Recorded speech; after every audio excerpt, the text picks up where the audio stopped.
is this Chromex? No, it is not. This is not Chromex. This is Miro. I'm sorry. Oh. I can't do that for you. Oh, Siri, go back to sleep now. My family calls it my superpower. It's my ability to see value in things that other people might overlook.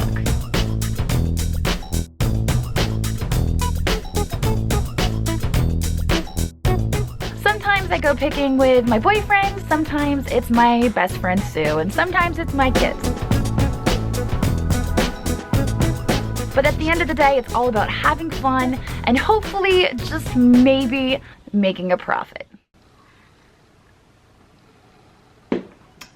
Well guys, it's just me today. I have no bird with me today. However, we do now have 2 birds, and if you'd like to see our new bird, you can go follow my vlog channel, which I'm going to put up in this corner. But for today's video, we're going to talk about everything that we got in yesterday's shopping video with Sue. And out on the table here, I have everything that we got except for that mid-century modern cabinet, which I actually have down in my living room. And before this video closes out, I will take you down to my living room and I will show you what I've done with the cabinet. So make sure you stay tuned for that. But right now, we're going to talk about everything we got, what I would expect to get for it on either Etsy or eBay. So let's jump right into this. I'm going to start with these glasses because they're the first thing that we picked up. Now, these are kind of a mid-century design. You've come across these a lot, and a lot of the times they'll be in caddies, but this is just a set of 4. There is no caddy. There is a little bit of wear on them, but they have a nice mid-century design. Paid $2 for these. I would expect probably to get $16 to $20. So it's going to be a huge turnaround, but there is going to be a turnaround on them. They got this like mossy green and this gold kind of stripy thing going on, but they're cool. I've really got to start listing my glasses though, because they're starting to pile up just a little bit. When I find really nice glasses, I just can't help myself. So let's move along to this beautiful Lusterware bowl. Ta-da! So the mark on the bottom here says Gold Castle and Chikusa, made in Japan. So the bottom mark isn't really a very special or unique mark. It doesn't like skyrocket the value or anything like that, but it is a really nice piece. I love the hand painted flowers. I think it's got pretty nice lines, but it really attracted me to it. I liked the colors. I liked the bright blue, and I like the contrast with the peach luster. So for this piece, I paid $3. I would expect to get probably $25 to $30 for this. I might be shooting a little high on this, but I guess we'll let eBay figure that out. I just really like that piece. I guess maybe I'm being a little optimistic because I like it so much. But let's talk about the Crackle glass. Now, I've really got a thing for, I just noticed this has a crack in it, but we're going to talk about Crackle glass anyway, and I probably won't end up listing it. Turn it on, and I know I did it myself too, and we'll talk about that. I cracked it when I was trying to get that thing out of it. Gosh darn it. Okay, so this is Crackle glass.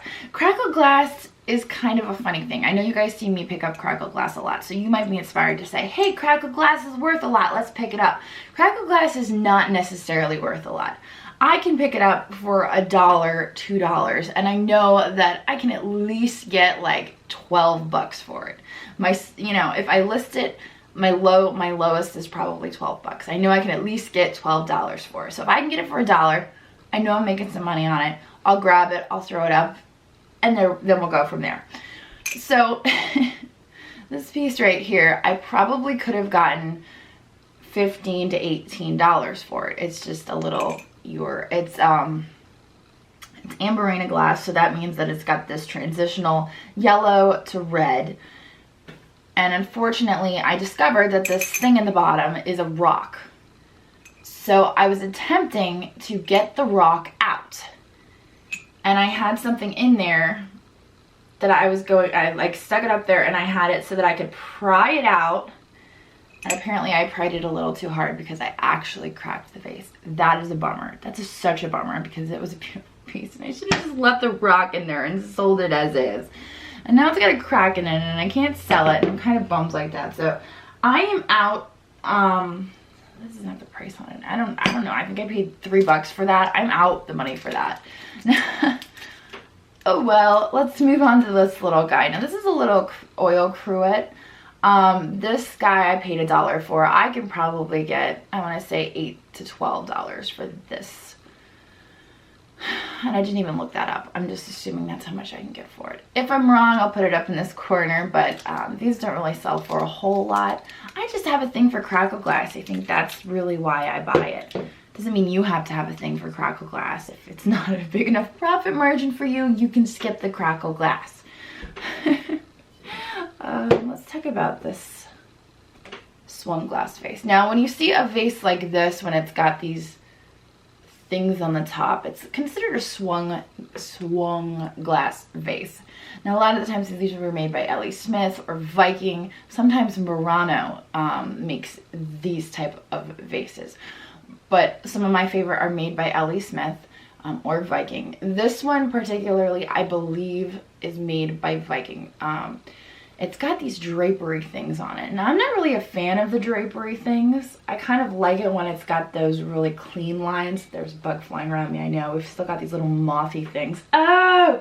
Oh, they're attacking! Gosh darn it. See, look, this is what they look like. They're little mothy bugs, and they love the light. They're not like flies. They're not gnats. They're little mothy bugs, and they're so obnoxious. Oh, God. Okay. Anyway, so this has got these like draperies on it. I like the clean lines of like the L.E. Smith swung glass vases, but some of them can be absolutely massive, huge swung glass vases. And some of the displays are really nice. I've pointed you guys to L.E. Smith Glass Whores. That's the name of the group on Facebook. They've got some incredible displays, some of the people that collect these vases, and they come in all variety of colors. So some of the people that collect these vases will have them in these graduated rainbows of colors, and they're just stunning. But this vase, it's a pretty kind of orangey reddish color. It's nice. I paid, I didn't write down what I paid for it. Oh, it's been a long night. I want to say I paid $3 or $4 for this, and I would expect to get probably $15 to $18 for it. So, not bad. Move that over here so I don't smack it out of the way. Now let's talk about this little guy. This one I paid $1 for. Oh, it's got a mark on it. Oh my gosh, it says made in China. No. It does. They covered up a little made in China sticker with the Goodwill sticker. Nicely played, Goodwill. Nicely played. Oh, made in Taiwan even. Darn it all. My goodness gracious. Well, we're going to talk about this. We'll still talk about it. I was debating. There are some of these listed on eBay right now as Murano Empoli glass. And I was looking at them and I'm thinking, no, there's no way that this is Empoli glass. I know this is not Empoli glass. If this could be anything, I would say it was Czech glass, because Czech glass, it comes in this like tangerine color, and there's some absolutely stunning Czech glass. So I was actually leaning towards Czech. If I listed it without knowing whether it was Murano or Czech or anything, I'd just say mid-century orange glass cased vase. That's how I would describe it. I wouldn't say it was Murano or Czech glass, but for the sake of the video, I would say, you know, this looks like it was Czech glass, but obviously it's made in Taiwan, so it's none of the above. It fooled me, and that happens every so often. So it's still a really nice tangerine colored vase. It's got this white cased interior. I like it. I liked it even before I saw the Taiwan thing. I like it after I saw the Taiwan sticker. Although that is quite disappointing. I'd say probably $8 to $12 on that, even after this sticker. And if you want the Murano version, you can go on eBay and purchase that one. I think that one's listed for quite a bit more than mine. Oh, that's hilarious. Okay, let's talk about this. Our penguin. Now, our penguin is made by Modern Views. However, it is not marked on the bottom like the other ones you will find online. I paid $4 for the penguin. The penguin sells for, well, $15 to $20. So he's pretty neat. I don't know if he was like a museum gift shop type thing. I'm not exactly sure. But they sell them in like different sizes and shapes, and like you can get a skinny penguin or you can get a cute little fat pudgy penguin. And so he's just kind of cute. He's got the number 48 on the bottom. I'm not sure what that means, but I like him. So yeah, they sell between $15 and $20. So paid $4 for him. We'll do all right with him. This creamer and sugar, which seems absolutely massive. This is for if you have your entire family, an extended family over. This is the most massivest I've seen yet. I mean, do I even have an example? I don't think I do. I was like, do I have a creamer or sugar here that's like the normal size? But I don't think I do. These are just like really large. I paid $4 for this one and $3 for this one. Now, they're Noritake craft tone. They're not terribly old. It even says they're dishwasher and oven safe. So, but I liked the pattern. I liked the blue flowers, and I just couldn't say no to those. So these would sell, I want to say, between $18 and $24. There is, I believe, a creamer listed at the moment. None have sold, but there is a lone creamer listed. There is not a set listed, so that's up.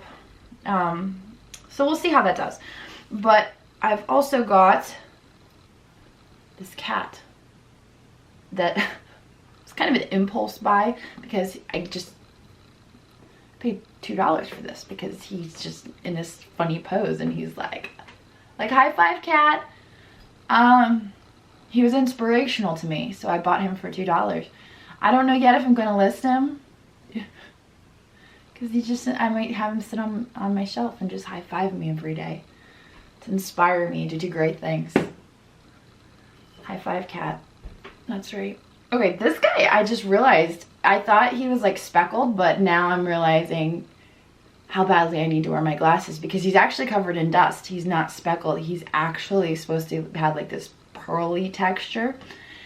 So he's not brown speckled. He's just dirty, like super duper dirty. Paid $3 for this owl and the baby. Oh, and fun story, side story. And I'm sorry I have none of this on video, but our neighbor, like one house over, actually found a baby owl yesterday. And, like, took a bunch of pictures of it and then put it back in the tree. And I'm like, wait, what? Why did nobody tell me about this? Why didn't I get this on video? There was a baby owl, and Drew's telling me this last night at like 10 o'clock at night, and I never even knew about a baby owl. That would have made an awesome video, am I right? Gosh darn it. Anyway.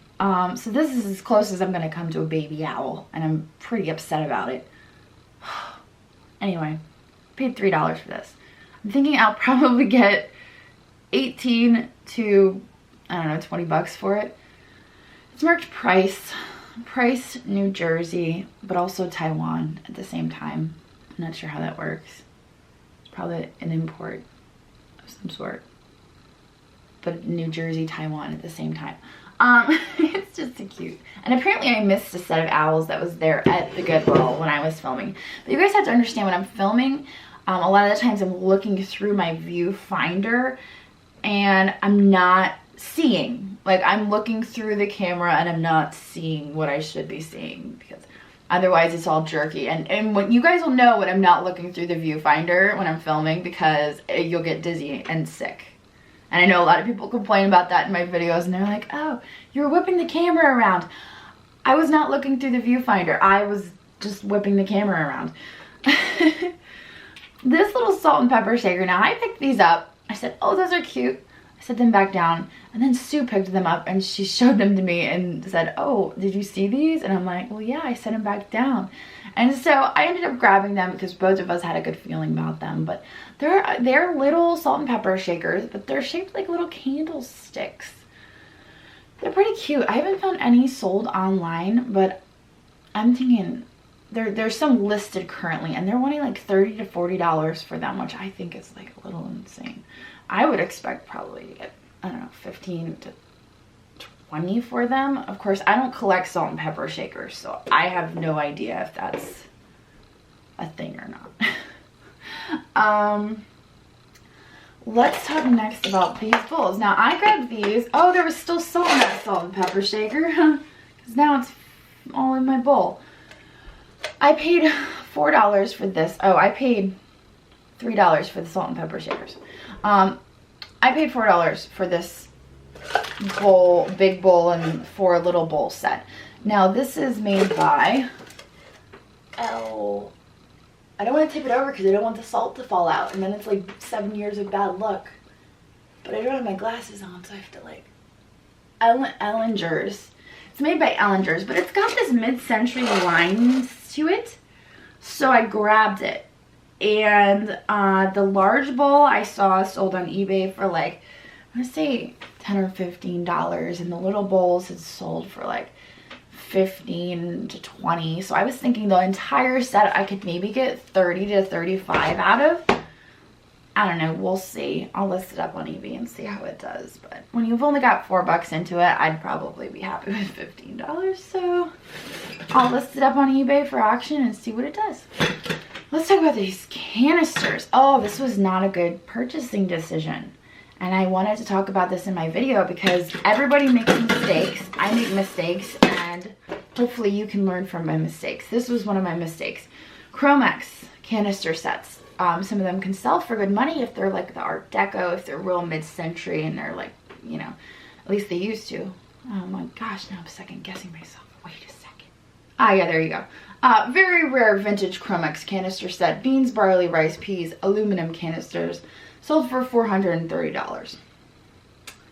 The retro Chromex rare pink shaker set, the grease jar flour, blah blah blah, $265. So some of the Chromex canister sets sell for good money. Is this Chromex? No, it is not. This is not Chromex. This is Miro. I'm sorry. Oh. I can't do that for you. Oh, Siri, go back to sleep now. That was scary. Oh my gosh. I don't know what she's talking about. Okay. These are Miro. These are not Chromex, but they look like Chromex. And so in my head I'm thinking, well, they're similar to Chromex, so maybe the market would be the same as Chromex. They've got kind of this rosy, coppery color to them. However, a complete set of these sells for, drumroll please, $5 to $12. I couldn't believe it. I could not believe it. This is like with the lids, and I'm even missing like the big lid. And I'm looking at this like, what? How is that even possible? Because I think they're really cool. They're mid-century looking. They're like clean. They have nice lines. They look like Chromex. And no, there's just not a market for them. So paid $5 for this one, $2 for this one that doesn't even have a lid, and I kind of just dug myself into a hole. But hey, you know what? I got the salt and pepper shakers, and there's still salt in the salt shaker, so free salt. I paid $2 for the salt and pepper, which really doesn't matter because even if you throw those in, you're not really making any money. So the lesson to be learned is Miro is not Chromex. Don't buy Miro canisters. You won't make any money on them. Okay, let's see. This. Now, when I grabbed this, I knew I liked it, but I didn't know why I liked it. I'll tell you why I liked it. I liked it because it's Dorothy Thorpe. Ta-da! I've never come across a Dorothy Thorpe cake stand before. And I was like, what? One of my viewers was like, oh, that's Dorothy Thorpe.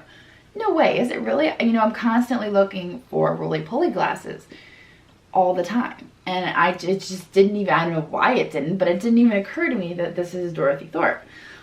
So this right here, there's a ton of them listed for 75 bucks. There's one sold, it was best offer accepted. If you ever see that best offer accepted and you want to know how much it sold for, all you need is the item number, plug it into watchcount.com, and it'll tell you exactly how much it sold for. And this one sold for $55. So I think I can get 50 bucks for this. I'm pretty pleased. I don't see, oh yeah, I cleaned this up. I paid $4 for this. I kind of polished it up a bit. If you guys remember, I was there and I was like, oh, this is so gross. I kind of, you can see right there, that's where I started polishing it. Now, all I did was I used soap and water and I rubbed it to kind of get that film off of it, and it started coming off. But I kind of wanted to show you guys the difference between where I had cleaned it and where I hadn't cleaned it. So I didn't do it fully. Now, this thing, I don't even know what to say about this. I walked by it the first time and I was like, oh, well, that's different. And the second time it caught my eye again and I'm like, it's still different, but it's a strawberry and I know you guys like strawberries. So I bought it. Summer's coming and so is the 4th of July and I think this would actually be a piece that could sit outside. And so, I don't know, like 4th of July party, I'm just, you know, like, oh, okay. If it doesn't sell, I'll set it outside for my 4th of July party because I think I'm going to have one of those. Paid $4 for that. So, I'm thinking $20 to $25 on that piece. Hopefully, if not, going to be the conversation starter at my 4th of July. Hey, Jocelyn, did you make that? I worked really hard on that. Thank you for noticing. Now let's talk about this. This right here was the piece that made the video. This is an Aladdin lamp. Yay! Okay, so what is an Aladdin lamp? Aladdin lamp is, well, just that, it's an Aladdin lamp. Oh, I forgot the blacklight. Where do I have my, oh, it's right over there. Give me 1 second. We're gonna do a test. Ah, I can barely walk in here. This is a blacklight. Now, we've talked about Aladdin lamps before. This lamp is made out of Alacite. So, pre-1940s, before the war, they would make these lamps with uranium. So that means that it glows under blacklight. But during the war efforts, they needed all the uranium. The government needed all the uranium. So they're like, no, we need all your uranium. So Aladdin actually had to re-engineer their Alacite formula. They could no longer use the uranium. And as a result, the lamps no longer glow after 1940. So we are going to test this and see what one it is. I'm really excited for this. I haven't actually tested it yet, so we're gonna do this together. I'm gonna flip this off. It's gonna get really dark. I'm kind of afraid of the dark, but it doesn't matter. We'll have the black light. Ooh, there we go. Oh, that's dark. All right, well, my camera just died. This is kind of cool. We've got this guy is glowing a little bit. That's kind of neat. Oh, I should do all my videos like this. This should be my thumbnail. Oh my gosh, that's so fun. Okay, so obviously this is not old formula because it is not glowing. Here, you know what? Watch this. I can't even see with this thing. Jesus, I'm gonna knock something over. This right here, I didn't even realize it had uranium in it, but I walked across the room with my black light and look what happened. How cool is that? Oh my gosh. All right, so obviously we've got a piece with some uranium in it. I'm just gonna start testing. I'm just gonna like walk around and test everything with this black light. You guys probably remember about a month ago when we were in Texas and we bought this lamp that broke. Can you guys see this? I don't think this is working for you. You can see that this lamp is old formula because it glows. It's got uranium in it. Similar to our dish here. So, pre-1940, not pre-1940. All right, so let's see if we can get this light back on. The bugs are starting to attack me. Okay. Oh gosh. Well, there you have it. My hair's all crazy because I was swatting away bugs, but we're gonna head downstairs. I will give you guys a peek at my new cabinet, but this is really everything that we got in yesterday's haul video. We got some pretty cool stuff. I mean, I'm a little bummed that this isn't pre-1940s, but I kind of suspected it because of this design down here. It doesn't really strike me. It doesn't really strike me as being pre-1940. This is kind of like a later thing. But you can also see by the actual color itself, this is more of a clam broth, and this is more of a pinky color. So, and this, I mean, this broke This is why you guys never saw this listed. This actually broke, which is kind of a bummer. The beak fell off of it. But I need to walk around my studio here with my Blacklight more often and find more pieces that glow in the dark, because that was actually pretty neat. But anyway, let's head downstairs, give you a quick peek, and I will see you guys tomorrow. Later. Andrew, say hi. Hi. All right, so this is where the cabinet ended up. You can see I've got some of the glassware up there, and I started putting some of my glassware inside of it, just some of it. I told Andrew he could have one of the shelves, but I haven't decided which one. So I have kind of moved my glass into one of the shelves to decide if I liked it on that shelf. And if I commit to that shelf, he gets the other shelf. But if I don't commit, then I might move it to the other one and give him that shelf. I don't know. It's like it's a thing. So anyway, this is where the cabinet ended up in our living room. It's a little bit messy, but I will end up giving you guys a tour eventually. But all right. It's late. Andrew wants to get back to watching his movie. Say bye. Bye. Don't forget to like and subscribe, and if you've spotted something that you just can't live without, don't worry. I've put a link to our Etsy store down in the description.